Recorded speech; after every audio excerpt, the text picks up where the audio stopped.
Number 63 देखिएगा।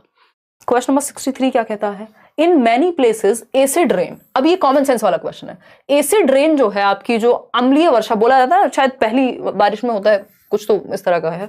Acid rain की जब हम बात करें तो अफेक्टिंग द एक्वेटिक बायोडाइवर्सिटी, यानी कौन से रसायन, बेसिकली ये पूछा है कुल मिलाकर के, कौन से केमिकल्स या एसिड रेन में कौन से केमिकल्स पाए जाते हैं, बताइए। Hydrochloric acid and sulphuric acid, nitric acid and sulphuric acid, acetic acid and sulphuric, या इसमें तो हाइड्रोक्लोरिक का एच ही हट गया, और नाइट्रिक एसिड, बताइए। बी ऑप्शन ज्यादातर लोग कह रहे हैं, जो कि 49% लोग ही कह रहे हैं, nitric acid and sulphuric acid. बिल्कुल सही बात है, इसमें SO2 होता है, यानी वही सल्फर डाइऑक्साइड, और ये नाइट्रिक ऑक्साइड से मिलेगा, और फिर उसके बाद ये दोनों एसिड्स फॉर्म हो जाएंगे पानी से मिलके, वाटर वेपर से मिलके। तो अम्लीय वर्षा में नाइट्रिक एसिड और सल्फ्यूरिक एसिड पाए जाते हैं। D option. ये ऐसे क्वेश्चन हो सकते हैं जिन पे कहा जा सकता है कि ठीक है, अगर आपको वन वर्ड में याद भी रखना है तो रख लो। ठीक। क्वेश्चन नंबर 64 देखिएगा एक बार। Fresh water available on the earth is very little. अब ये आउट ऑफ द बॉक्स का क्वेश्चन है, ठीक है। इसमें 2-4 क्वेश्चन इस बार ईवीएस में इन्होंने डाले हैं जो एनसीईआरटी में भी नहीं है। अगर हम बात कर रहे हैं कि जो फ्रेश वाटर है, वो जितना भी धरती पे फ्रेश वाटर अवेलेबल है, यानी अलवण जल की जो उपलब्धता है वो बहुत कम है। अदरवाइज हम देख रहे हैं समुद्र है बट पीने लायक नहीं है ना वो। तो out of the total fresh water available which of the following holds the maximum percentage of the total fresh water, यानी टोटल फ्रेश वाटर की जो उपलब्धता है वो मैक्सिमम कहां है? रिवर्स में, स्प्रिंग्स में, वाटरफॉल्स में, या ग्लेशियर्स में? तो ये रिवर, स्प्रिंग वगैरह, वाटरफॉल वगैरह में तो कुछ पॉइंट्स में, आई थिंक 0.8 में कहीं पर तो पढ़ रही थी, 0.8 और समथिंग, इतना कम परसेंटेज है। जो मैक्सिमम है अराउंड 70%, 68% के करीब, वो ग्लेशियर्स में है या आइस कैप्स में है। तो ग्लेशियर्स में क्या है? फ्रेश वाटर की मात्रा ज्यादा है, अराउंड 68%। तो जो मेजॉरिटी जो फ्रेश वाटर है वो ग्लेशियर्स में ही अवेलेबल है। आगे बढ़ेंगे। क्वेश्चन नंबर 65 देखिएगा। विच of the following is not true about water, यानी पानी के बारे में क्या सही नहीं है, बताइए। Water is a universal solvent. हाँ, सार्वभौमिक विलायक है, सब में मिल जाएगा। It has capacity to dissolve variety of different substances. चीनी मिला दो, नमक मिला दो, दर्द मिला दो, दुख मिला दो, सब क्या कर लेगा? डिसॉल्व कर लेगा पानी। ये बात भी सही है। Density of water is maximum at 100 degree Celsius, मतलब डेंसिटी ऑफ वाटर मैक्सिमम है 100 डिग्री सेल्सियस पे। ये तो बॉइलिंग पॉइंट हो गया एक तरह से।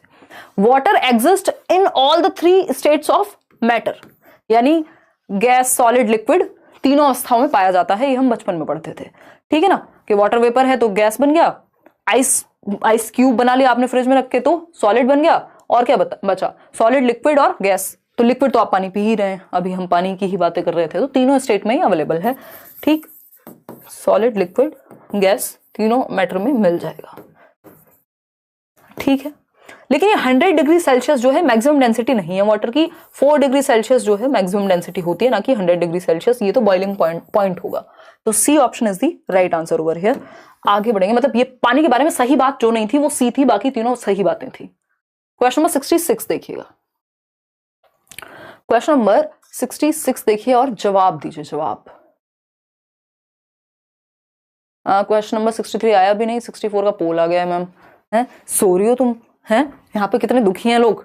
वो इतनी शिद्दत से रात को 11:15 बजे जागे हुए हैं, वो बात अलग है, तुम भी जागी हुई हो, लेकिन वो भी जागे हुए हैं। देखिए क्वेश्चन नंबर 66 देखिएगा। ये चाइल्ड सेंटर्ड एजुकेशन पढ़ाते हैं हम, अप्लाई कुछ नहीं करते, बता रहे हैं पहले। देखो मजाक कर रही हूँ यार। देखो आगे बढ़ते हैं। क्वेश्चन नंबर कोशिश करते हैं जितना हो सके अप्लाई करने की, लेकिन बच्चे तो नहीं है ना ये। चलिए समझिए, 79% लोग डी ऑप्शन दे रहे हैं। Rita lives with her working mother, यानी रीटा की जो माँ है वो काम करती हैं, वर्किंग महिला हैं। Father, younger brother, grand parents, fathers brother and his family. देख रहे हो ये क्वेश्चन जेंडर इक्विटी का मामला है। इन्होंने स्टीरियोटाइप को चैलेंज किया है। Father, younger brother, grand parents, किसी के बारे में कोई चर्चा नहीं है। मदर के बारे में चर्चा है कि मदर जो है वो वर्किंग है, यानी महिलाओं का काम करना, नौकरी करना एक आम बात है। इस चीज को प्रमोट किया गया है। यही है, ऐसे ही जेंडर स्टीरियोटाइप्स प्रमोट होते थे पहले या आज भी कुछ किताबों में, लेकिन ये उसका जस्ट ऑपोजिट है। ये अच्छी बात है कि हम कैसे अब चैलेंज कर रहे हैं जेंडर स्टीरियोटाइपिंग को। ये छोटी छोटी बातें हैं जो अगर बच्चे के दिमाग में जाने लग जाए तो उसके लिए नॉर्मल हो जाएंगी ये चीजें, ठीक है ना। तो अगर हम बात करें, कोई तो झांसी से है, बहुत बढ़िया नाम है का, देखिए अगर हम बात करें this kind of family format, यानी जहां भाई भी है, बहन भी है, दादा भी है, पापा भी है, सब हैं, फादर्स ब्रदर भी हैं, चाचा भी हैं, तो ये तो पूरा क्या कहेंगे इसको, हम एकदम देसी भाषा में कहें तो कुनबा है पूरा। तो मैटरनल फैमिली विद रीटाज मदर एज दी हेड, ऐसा तो यहाँ कुछ नहीं लिखा। पैटर्नल फैमिली विद रीटाज डैड, ऐसा भी नहीं लिखा। हेड की तो बात ही। Nuclear family where both are parents, nuclear में तो भैया बच्चे हैं और दो माँ बाप हैं, या एक बच्चा है या कुत्ता भी हो सकता है एक, तो बस खत्म हो जाती है न्यूक्लियर तो इतने में। यहाँ तो जनता है पूरी। Joint family where all the members live together, यानी संयुक्त परिवार जिसमें परिवार के सभी मेंबर साथ रहते हैं। ठीक है जी, क्लियर बात है। आगे बढ़े, नेक्स्ट पे चले। नेक्स्ट क्वेश्चन क्या है समझते हैं। Question number 67। न्यूक्लियर, ये फैमिली के बारे में ठीक से पढ़ लेना, एक्स्ट्रा में भी पढ़ लेना बेशक, वैसे यही होता है, न्यूक्लियर पूछ लेगा या फिर जो भी ज्वाइंट फैमिली है उसके बारे में पूछ लेगा। क्वेश्चन नंबर 67, एक क्वेश्चन आता ही है इस पे। एनिमल्स विद शार्प फ्लैट, ध्यान से पढ़ेगा, शार्प फ्लैट, सिर्फ शार्प नहीं लिखा। And broad front teeth have different preference for food, which of the following food preference do these animals go for, यानी पैने, चपटे एवं चौड़े आगे के दांतों वाले पशुओं की भोजन के लिए प्राथमिकता भिन्न होती है। बताइए ये पशु क्या खाना पसंद करेंगे, है ना। पैने चपटे, शार्प तो है बट फ्लैट हैं, ठीक है, और बड़े दांत हैं। याद कीजिए, गाय को याद कीजिए, क्योंकि जब ये फ्लैश ऑफ अदर एनिमल्स की बात करेगा तो उसमें शार्प और नुकीले दांतों की बात करते हैं, नुकीलों की बात यहां नहीं हुई, शार्प फ्लैट कहा है। ग्रास एंड हर्ब्स वाले एनिमल्स होंगे ये, तो आंसर क्या हो गया, बी ऑप्शन। 49% लोग सही दे रहे हैं। फ्रूट्स और ग्रेन्स तो रहने ही दीजिए। तो आगे बढ़ेंगे, गाय भैंस या इस तरह के एनिमल्स इस कैटेगरी में आएंगे। क्वेश्चन नंबर 68 देखिए। गाय हमारी माता है, हमको कुछ नहीं आता है, ये मैंने सुना था कहीं, गाँव में सुना था। देखो एक बार, अगर हम बात करें, क्या करिए मेरे पे अप्लाई होता है ऐसे मत कहो यार खुद के बारे में, मुझे बुरा लगता है। देखिए अगर हम बात करें यहाँ, क्वेश्चन नंबर देखिएगा कितना है ये, 68 है। हमारे तो पोल लगाने वाले थक गए हैं, हमें तो छोड़ ही दे दीजिए। देखिए तो अरे तुमको पार्टी दूंगी मैं जब, हाँ हमारी आज बात हुई है, जिस दिन सीटेट हो जाएगा, इस बार के सीटेट के बाद मैं कम से कम भी 8 दिन के लिए कहीं तो चली जाऊंगी रिट्रीट पे, घूमने नहीं, ऐसे विपसना कहीं निकल जाऊंगी दुनिया से दूर। देखिए दिल से बुरा लगता है, और मेरे साथ निशा भी जा रही है, देख रहे हो। Plants that can grow in areas that have saline water are termed as, यानी जो सॉल्ट रिच प्लांट्स हैं, यानी जो जिनको सॉल्ट पसंद है, नमकीन प्लांट्स हैं, ठीक। तो जो पौधे खारे जल वाले क्षेत्रों में उगते हैं उन्हें कहा जाता है। तो मीजोफाइट्स कहेंगे, जेरोफाइट्स कहेंगे, हेलोफाइट्स कहेंगे, हेलियोफाइट्स कहेंगे। देख रहे हो उनके नाम, ये एनसीईआरटी में नहीं है, ये एक्स्ट्रा में दिया है इन्होंने। तो 2-4 क्वेश्चन तो आ ही जाते हैं, उसमें आप अपना कॉमन सेंस या फिर प्रीवियस ईयर को अच्छे से समझ लेंगे तो उसी के आसपास की चीजें आ जाएंगी। हेलोफाइट्स कहलाते हैं। 68% लोग सही उत्तर दे पा रहे हैं। आगे बढ़ेंगे क्वेश्चन नंबर 69 पर।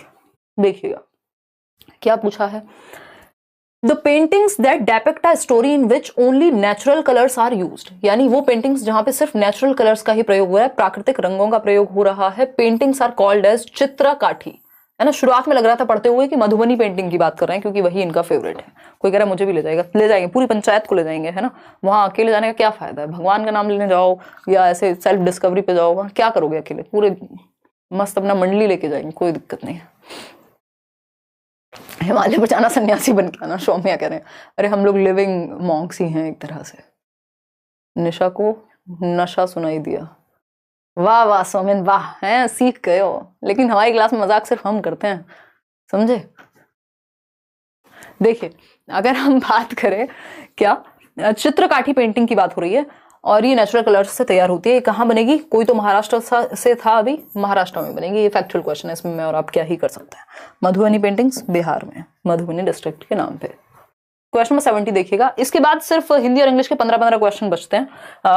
वो जो आपका पैसेज होता है उसके लिए मैं अलग से एक सेशन, हो सकता है कल ही, पैसेज कैसे सॉल्व करेंगे उस पर बात कर लेंगे। पैसेज इसमें टाइप कराया हुआ है मैंने पूरा ही, आपको पीडीएफ भी मिल जाएगा, बट करेंगे उसको डिस्कस कल ही, ठीक। चलिए समझिए। Identify the tribal groups that are native to the state of Himachal Pradesh. अगर हम बात करें हिमाचल प्रदेश भारत के मूल निवासी लोगों को क्या कहेंगे, संथाली ट्राइब कहेंगे, गड्डी ट्राइब कहेंगे, गौंड कहेंगे, सहाविया कहेंगे। बताइए। तो इसका जो सही जवाब है वो बिल्कुल भी ए नहीं है, संथाली ट्राइब नहीं होगा इसका सही जवाब। कैसे भूल गए हो भाई, अपने कंट्रोल में लो पोल को। पंखुड़ी कह रही है, पंखुड़ी मेरे 6 हाथ हैं। ये निशा को कह रहे हो आप, किसे कह रहे हो।